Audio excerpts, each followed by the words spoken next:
अतिथि शिक्षकों को लेकर तात्कालीन शिवराज सरकार के दौरान उस समय जो हमारे प्रदेश के मुख्यमंत्री थे शिवराज सिंह चौहान, उन्होंने महापंचायत को लेकर बहुत बड़े बड़े वादे किए।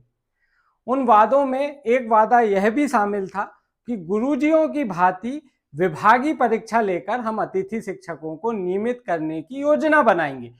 हम ये बात बहुत अच्छे से मानते हैं कि उस समय महापंचायत में ये नहीं कहा गया था कि 1 साल 2 साल या तुरंत जो है नियमित कर देंगे, लेकिन ये बात प्रमुखता से कही गई थी कि हम विभागीय परीक्षा लेकर अतिथि शिक्षकों को नियमित करेंगे। अब इसको लेकर पहले आप जो इस समय स्क्रीन पे देख रहे हैं, यह वह पोस्टर है जो महापंचायत के बाद जनसंपर्क विभाग ने निकाला था। इसमें आप सबसे लास्ट वाला यदि आप लाइन देख पा रहे हैं तो वह लाइन वही है जो हम आपसे कह रहे हैं कि शिवराज सिंह चौहान ने मुख्यमंत्री रहते हुए अतिथि शिक्षकों से महापंचायत में ये वादा किया कि हम गुरुजियों की भांति विभागीय परीक्षा लेकर आपको नियमित करने की नीति बनाएंगे और इस दिशा में आगे बढ़ेंगे। अब इसे लेकर 18 दिसंबर को, इस समय वर्तमान में मध्य प्रदेश की विधानसभा में शीतकालीन सत्र चल रहा है और 18 दिसंबर का दिन स्कूल शिक्षा विभाग के सवाल जवाब से जुड़ा हुआ था। 18 दिसंबर को बहुत सारे विधायकों ने अतिथि शिक्षकों के भविष्य को देखते हुए महापंचायत की घोषणा को लेकर वर्तमान सरकार क्या कर रही है इसे लेकर सवाल लगाए थे। इसे लेकर हम अब एक वीडियो बना भी चुके हैं जो आपने देखा होगा। उसमें बहुत सारी बातें थी, लगभग सब तरफ से अतिथियों की साइड से हाथ सरकार ने खींच लिए हैं। उसमें एक प्रश्न ये भी आया था कि संविधान के अनुच्छेद के तहत जिस तरीके से आपने गुरुजियों को नियमित किया था, क्या आप अतिथि शिक्षकों को नियमित करेंगे? तो 18 दिसंबर का ये जवाब जो आपके स्क्रीन में, उसमें आप सबसे लास्ट लाइन देखिएगा जो गा का आंसर दिया है, उसमें ये स्पष्ट तौर पर लिखा है कि अतिथि शिक्षकों को नियमित करने संबंधी कोई भी प्रस्ताव, कोई भी नीति प्रचलन में नहीं है। कहने का मतलब सरकार ने अधिकृत तौर पे ये बता दिया 18 दिसंबर 2024 को कि अतिथि शिक्षकों को नियमित करने जैसी हम किसी योजना पर कोई काम नहीं कर रहे हैं, कोई भी योजना नीति प्रचलन में नहीं है।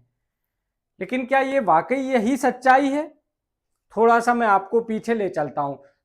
18 दिसंबर से 309 दिन पीछे यदि हम जाएं तो तारीख आती है 12 फरवरी 2024। 12 फरवरी 2024 यह वह तारीख है जब मध्य प्रदेश विधानसभा का सत्र चल रहा था और उस सत्र में भी महापंचायत और अतिथि के नियमितीकरण को लेकर सवाल किया गया था। अब आप जो स्क्रीन पर देख रहे हैं यह 12 फरवरी 2024 का ये जवाब है और इस जवाब में आप देखिए सरकार की ओर से ये जवाब दिया गया है कि अतिथि शिक्षकों के नियमितीकरण के लिए नीति बनाने का काम प्रचलन में है, समय सीमा नहीं बता सकते। दोस्तों अब आप यह देखिए जो मैं आपको समझाने की कोशिश कर रहा हूं कि नेता की कथनी और करनी में फर्क होता है और यह फर्क अब हम आपको सरकारी कागजों में दिखा रहे हैं।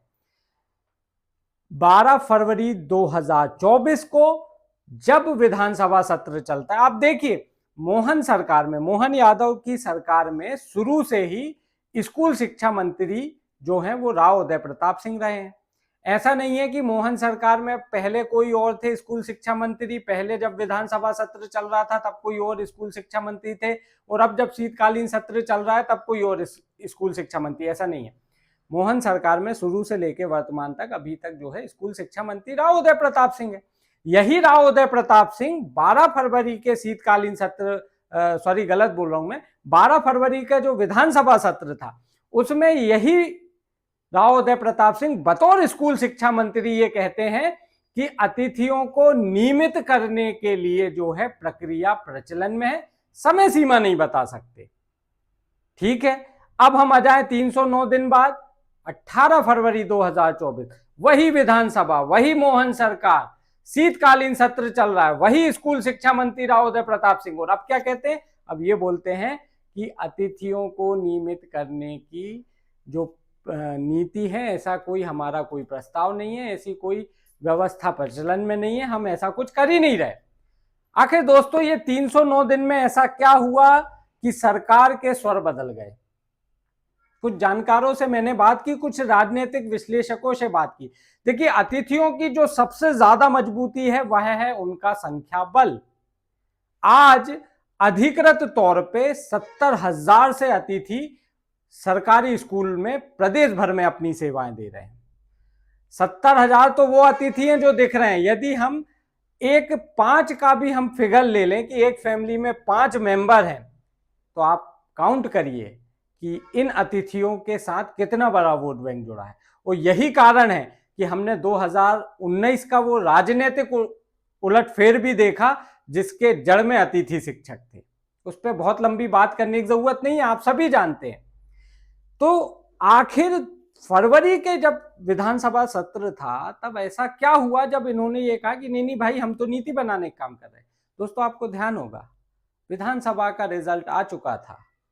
मोहन यादव की सरकार प्रदेश में अपनी कमान संभाल चुकी थी, लेकिन लोकसभा का चुनाव बाकी था। सामने लोकसभा का चुनाव था, 29 में से 29 सीटें जीतने का टारगेट था। और यही टारगेट इस बात के लिए सरकार को मजबूर कर गया कि विधानसभा सत्र में उनको यह कहना पड़ा कि हम नीति बनाने का काम कर रहे हैं अतिथियों के नियमितीकरण को लेकर। आज की बात करें, आज शीतकालीन सत्र है, विधानसभा चुनाव हो चुके हैं, लोकसभा चुनाव भी हो चुके हैं, 29 में से 29 सीटें एक ही पार्टी को मिल गई है। अब सरकार के पास ऐसी कोई मजबूरी नहीं है जिसको लेकर वो अतिथियों को लेकर घुमा फिरा के बात करे। इसीलिए 309 दिन के बाद सरकार के स्वर बदले और उन्होंने ये स्पष्ट कहा कि नहीं, अतिथि शिक्षकों को नियमित करने की हमारी कोई योजना नहीं है, कोई नीति प्रचलन में नहीं है, हम कोई काम नहीं कर रहे हैं इस दिशा में। तो ये पूरा घटनाक्रम हम इसलिए लेकर सामने आए ताकि आपको ये पता पड़ पाए कि नेता की कथनी और करनी में फर्क होता है। यह सिर्फ एक कहावत या मुहावरा भर नहीं है। कई मौकों पर सरकारी दस्तावेज में इस तरीके से यदा कदा ये चीज सामने आती है और प्रूफ होती है। दोस्तों, यदि ये वीडियो आपको पसंद आया है तो अपने अतिथि साथियों को ज्यादा से ज्यादा शेयर करें, ताकि कैसे पॉलिटिक्स एक बड़े वर्ग के साथ खेली जाती है ये सभी को मालूम होना चाहिए। इसलिए ज्यादा से ज्यादा अतिथि शिक्षकों को ये वीडियो शेयर करें। और अब तक यदि आपने हमारा YouTube चैनल बेबाक बात सब्सक्राइब नहीं किया है तो वो जरूर कर लें। ये इसलिए जरूरी है ताकि आपसे जुड़े कंटेंट, आपकी आवाज से जुड़े कंटेंट जैसे ही इस चैनल पे अपलोड हो वो समय रहते आपको मिल सके। मुझे दीजिएगा इजाजत, जल्द एक ऐसे ही वीडियो के साथ दोबारा हाजिर होऊंगा। धन्यवाद।